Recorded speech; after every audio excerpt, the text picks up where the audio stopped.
Right. So this was interesting. This isn't like anything new, by the way. Like, obviously, this is just stuff that we all know and have said many, many times. But it's one of those things where people have denied it time and time again, even though it's clearly patently obvious. And now, like, a former Disney executive is coming out and basically saying all the same talking points we've been saying for God knows how many years now. So it's just interesting, I thought. So, former Disney executive explains Hollywood's collapse and puts blame on DEI initiatives funded by investment firms. Makes sense. It's true. That's pretty obvious, to be fair. Like, because when a company does something, the idea should always be profit margins, right? Publicly traded companies, like profit margins. We need to increase our profit margins. So if they're doing something which very clearly, very, very clearly goes against any semblance of logic for a profitable outcome, it's an ideological grounds, right? So, companies now do things for two reasons: profit or ideology. And when you have companies like BlackRock, Vanguard, these massive, massive investment companies backing you, it's now purely for ideology. And they've explicitly stated that they want to create social change, coerce social change, force social change. And now, obviously, people are just admitting it, right? They're coming out and admitting it. So this is interesting. This is former Walt Disney TV executive Monica Harris, and has explained basically that, woke initiatives are to blame for Hollywood falling on its arse. So she began by pointing out to Target, says, I think the reason we see no course correction is the same reason we see Target market items.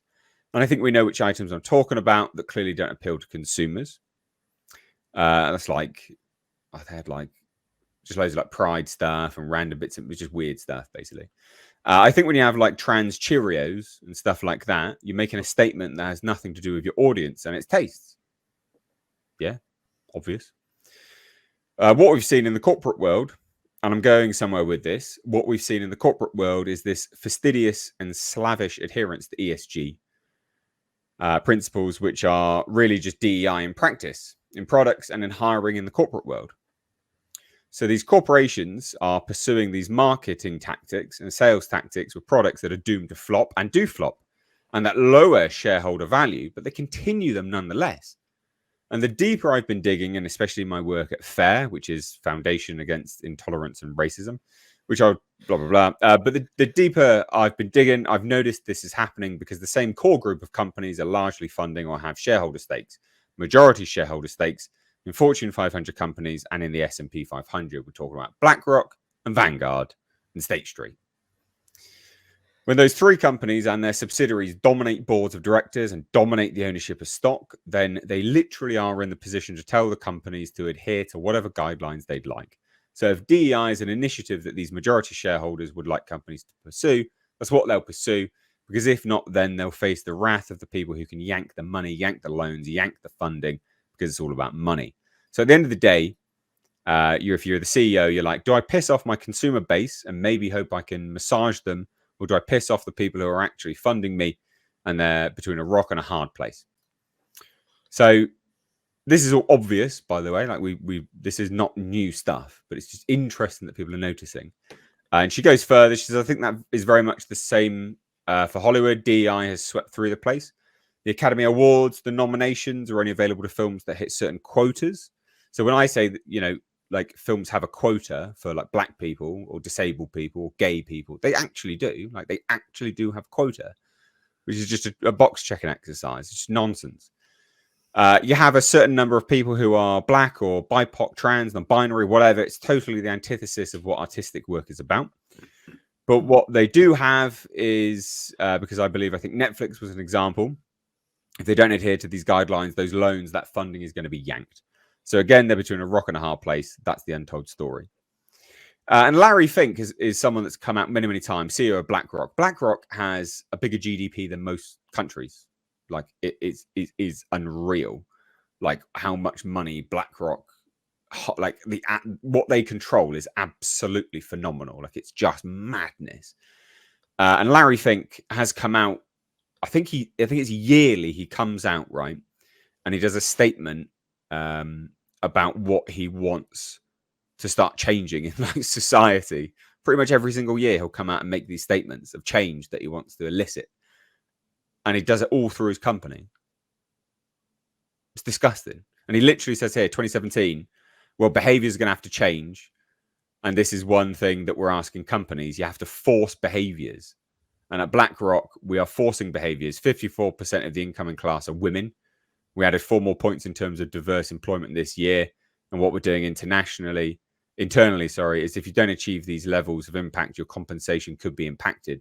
You have to force behaviors. If you don't force behaviors, whether it's gender, race, or just any way you want to say the composition of your team, you're going to be impacted.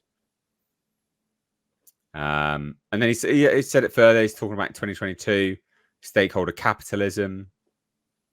Guy's scumbag, absolute scumbag. Who made Larry Fink king of the world? Sorry, who said Larry Fink gets to dictate anything to anyone? Obviously, money talks, doesn't it? That's the answer. Well, it's a disgusting thing, isn't it? King Larry Fink. Yeah. But it's in pursuit of power, Bo, as you know. Yeah, I know. You know, if you control 11.5 trillion in assets as of the third quarter of this year, you know, you are a power seeker. And how do you gain more power? By controlling more people. So if you can control them, you can control their employment, you can control trends, you can control which companies rise, you can control which companies fall, and they absolutely do that. Not to mention the fact that if you know anything about these companies, they own each other. A decent percentage of ownership in State Street, a decent percentage of ownership in Vanguard, and vice versa. They all own each other. They're artificially, lifting up their, each other. So if you don't think there's collusion, I don't know what to tell you. A little bit of a bit of honesty. I worked for State Street. I used to work for State Street in London. Oh Lord! Give us the insight, Bo. Give us the insight. Yeah, well, okay, I will do. I worked there briefly. I worked there for approximately or exactly 3 months, because when my probation came up, they didn't take me on for gross incompetence. Basically, I say gross incompetence. I went and did a job that I wasn't really qualified for. It was over my head. And after 3 months up, they were like, yeah, no, it's not really working out, is it? I was like, oh, okay. Oh, no. And they were like, yeah, can you go to your desk and clear it out and leave right now? I'm like, really? And they're like, you're like, wow, it's really not working out, is it? Yeah. I'm like, really? And they're like, yeah, you're going to leave the building like now-ish. Is that all right? Yeah, it's really bad. Wow, mate. Yeah. Quite funny. It happens in finance and banking, though. That it's as cutthroat as that. But yeah, State Street, the amount of assets under management, they call it, AUM, State Street, was mad at the time. This is ages ago. This is like 10 years ago, 15 years ago or something. This was. And yeah, they were like, I think they were the top 5 of assets under management in the whole world. Yeah, State Street is an absolute behemoth. Most people not heard of them, maybe, but yeah, like bigger than Bank of America, bigger than Barclays, all sorts of stuff. But yeah, and the power brokers there, most people would never have heard their names. So anyway, yeah, a little bit of an insight into my background. My biggest thing on this is I don't know how governments are allowing this to even be legal for these investment firms to dictate what other companies do, and if they don't do what they say, they're yanking their money out. These corporations should be able to do what they want to do regardless of whether they're going to invest in them or not, or these investors invest in them because it's a good company to invest and it's good for their customers in their portfolios, not because they're going to do what we want so we can push this agenda. Hopefully, if we get a new administration, that stuff is looked at, and they do something about it. Because I think it's total BS that they're even able to even do that to these companies. And then the one other thing I wanted to add is when they were talking about, well, do we piss off our fan base or do we, play along to the people that are actually funding us? I mean, it's kind of a double-edged sword because I don't know how much money they would get from the fan base that would actually pay and support them if they actually made content and stuff that people actually wanted to watch. I mean, if they focused on that more, who knows? Maybe they'd get more than what these investment firms are giving them. I mean, I don't know. That I'd be interested to see some numbers on that, but I mean, I guess it'd be kind of hard to kind of figure that up if they're just kind of going along with what these investment firms are wanting them to do. Well, BlackRock has like fingers in their pie in like a lot of the US stuff as well. Oh yeah, everywhere. The state itself, basically. So yeah, pretty insane. Pretty insane. But like I said, I mean, this is all related to Hollywood specifically, I guess. And fucking hell, man. Like, oh, excuse my language. Hollywood absolutely is, like they're just falling flat. We've seen it the last couple of years now. Everything that they do is it's just all the same. Like it's homogenous crap. So, like, there's nothing wrong with diversity through storytelling, right? What I mean by that is like, and I say this a few times. So, what they currently do is they force diversity through casting, right? But and that just becomes homogenous. Like every story is the same, every casting's the same. We all know it. We roll our eyes. We go, yeah, of course it is. Whereas if you did diversity through storytelling, like you'd get your same, array of story of ethnicities or whatever it is that you want to show on screen. But you'd also tell more compelling stories. Shogun is a great example of diversity through storytelling, right? Like feudal Japan, or Japanese people. It's brilliant, absolutely amazing. Like that story wouldn't happen if they chugged down the DEI initiatives. You'd randomly have a black person in there for some unbeknownst reason that didn't exist in feudal Japan. And some like a random lesbo or some stuff as well going on. And it's just nonsense. Like you should have diversity through storytelling. You just do that. But no, we're gonna have this garbage. It stifles creativity, forces quotas. It's creatively bankrupt. I mean, it is. There's nothing artistic about it, and that's why we're just getting flop after flop after flop. I think fundamentally, people don't like. Again, I'm stating the obvious. People don't like what Larry Fink's agenda, what he said there. Fundamentally, people don't like being told what they've got to think. They don't. They never have throughout all history. They don't like being told what they can and can't say and think anymore. That's not popular. Will never be. So just fundamentally, what Larry Fink expressed there, that we're going to force you to change your behaviours. Well, good luck. That has never ever worked in all of recorded human history, Larry. But okay, you can throw all the money in the world at that if you want. Won't work. Not in the end. Well, that's where, like, capitalism. You can't force a gender in a capitalist society. It doesn't work. The money will run out eventually. It just does not work. You can't force people to enjoy it because you don't have to consume the product, which is what you're seeing with Hollywood. Like movie after movie is just falling apart, flopping. No one's watching it. The ratings of TV shows going downhill. Nope. The most classic thing is when people with the people at the top brass at these projects say, "Oh, if you don't like it, don't watch it then." And the market says, "Sure, you got it. You got it." We won't threaten me with a good time. Yeah, exactly. Go touch grass, okay? Yeah. Jesus. Yeah, I absolutely will. Thanks. Yeah, 100%. We got some super chats about this actually. So, Dung is fun. Drops in with $5. Says BlackRock has been buying a lot of houses in the US so they can rent to immigrants, and the immigrants get subsidized from the government. Ugh, that's reassuring, isn't it? Love the sound of that. Yeah, thanks for that, Larry. Cheers, mate. Appreciate that. Good job. Good job. You mentioned there's places like BlackRock have got their fingers in the actual institutions of the state, the apparatus of the state. It's absolutely true. I mean, Goldman Sachs is another one for those. Back more in the George Bush and Obama eras, pretty much, without too much of an exaggeration, a revolving door between the Treasury Department and just senior places in government with Goldman Sachs. But not just Goldman Sachs, with lots of other places as well, like BlackRock and stuff. And yeah, just real bad. Yeah, it's not ideal. There's no planet that should be happening. There's no planet on which that should be happening. Not at all.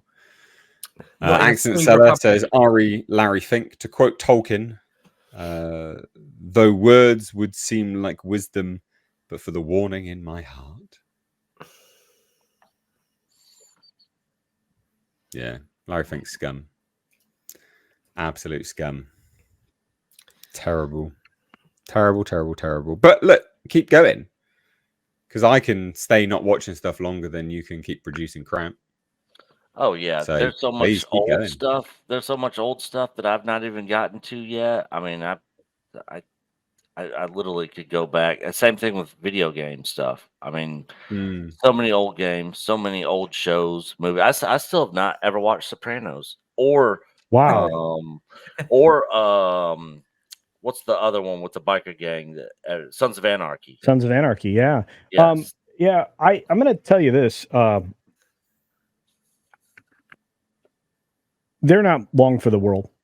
Production starts are down in Los Angeles, specifically in Hollywood, California, in that 30-mile radius in those 28 blocks or whatever you want to call it. They have dropped by double digits. In a move of desperation, the state of California is pushing to expand the tax credits to triple what it is now, and it won't change anything. Because unless you, and this is the problem, and I need to talk about this in a video, and I may have done a little bit of it in my video I did on this particular story yesterday, which came out this morning. But they're at a loss right now because they have codified into law or into the rules for the tax credit all the DEI checkbox mafia stuff. So by doing that, you can't collect your maximum tax credits without adhering to that bologna sausage. Not that you could leave it out of there anyway if you're trying to get an Oscar or seemingly any other kind of award, including your guys' own BAFTA bullshit. So, because it trickles down from the Academy, mate. So exactly, it comes from the Academy, and then every other film institute follows suit. Yeah, and so you end up with all this stuff codified and institutionalized. And it creates it creates such a barrier to creativity that you can't make anything. So your audience is going to leave no matter what. And so Hollywood, if you continue to adhere to this bologna sausage, you're done. You need to go look for money elsewhere, like out of the rich princes in the Middle East or something. You need to go get money that isn't tied to the bologna sausage that is Hollywood, and just make what you're going to make. Because tax credits aside, if you make a reasonably priced project of high quality with a good story and not meeting any of the checkbox mafia stuff, you're going to win. Yeah. And give it a decent budget, not this overinflated budget crap that we've been getting for how many years? I mean, how long is this going to keep going? I actually just saw some statistics today. The state of California had 700,000 more people leave this past year than were coming in. And U-Haul had its most rentals going out of the state than coming into it by far. So Los Angeles, California, Hollywood, I mean, people are leaving there left and right, and it's because of these dumb policies there. And same as woke Hollywood and all their dumb crap that they're pulling. I mean, people are leaving. I agree with something Nick said a minute ago. I'm happy, more than happy, for the rest of my entire life to just go back and watch old stuff before that Hollywood lost its mind. Happy to just rewatch A Bridge Too Far and Lawrence of Arabia and Gone with the Wind and RoboCop 1. I'm happy with that. That's fine. Same with computer games. I'll dig out the SNES and the GameCube. It's fine. I'll play that forever. It's fine. Yeah. I really mean that. I really do. Yeah, unbelievable. Unbelievable. But there we are. This is the world we're living in.